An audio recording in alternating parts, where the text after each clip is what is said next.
Alright guys, bear with me here. I never made a YouTube video. I got my buddy's 2010 Buick Enclave. That's the front wheel drive. Got the 3.6, I think it's the high features, what they call that one.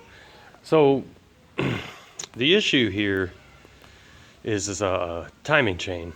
As most people know, the 3.6 timing chain issues are pretty abundant. So I want to show you what's going on, and some of the things I read. Maybe it can help somebody else out and we can have a discussion in the comments. So, you know, I'm on all data. I got that on in my house here, and hopefully you can see what's kind of going on. I'll try and get in the shade. All the marks, you know, some of you guys have probably been through this, but all the marks when you go to do this, you know, they're all on the timing chains. They're all on, you know, your idler gears and your crank gear down below.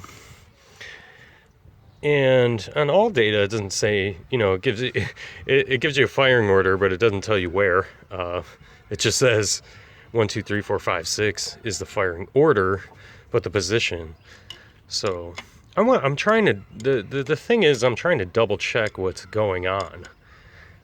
So, you know, it doesn't say anything on all data about top dead center. So I wanted to find top dead center. This is the front wheel drive, so the engine sideways. You're gonna have it towards the firewall. The forwardmost cylinder of the engine is over here, which would be on the passenger side if it was a rear wheel drive, yada yada.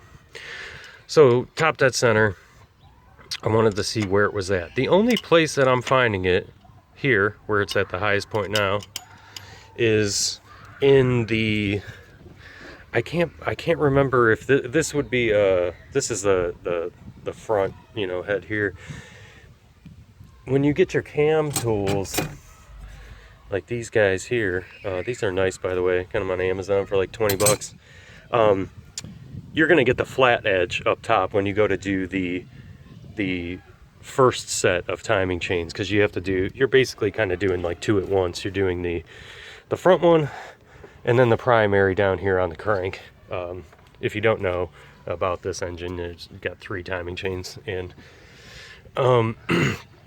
so yeah, over here we have the flat lines going on. This is where you would set your first chain, right? And that's where I'm finding top dead center, is at that point. And I'll show you where it meets up on the crank. Is, well, if you're doing your first one, you have a mark right there,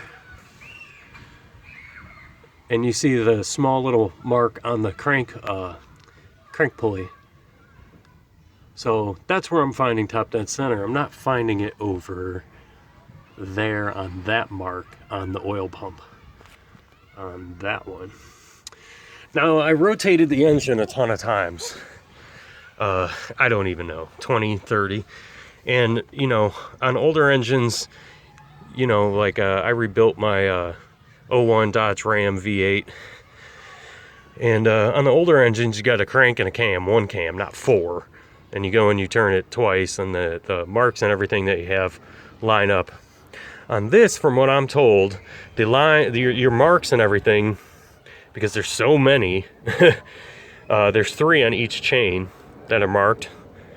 And then you have 2 different marks on your idler pulleys for an inner chain. Like this one's inner behind this idler pulley. And then you have the outer one for the crank here. And the same with this idler pulley over here for this chain. And then you have all these teeth and everything. It basically becomes like a crazy algorithm. So what I'm told is you mark, you know, you get your cam marking tools, and then when you're going to do this, and then you just line up all your marks and you're good to go. Now, I did turn the engine over a ton of times, and I didn't get any interference or valves smacking pistons or anything crazy. So this is the best I could do with double checking, was to try and find that top dead center, to see where it met up with the crank mark and the flat cam marks over.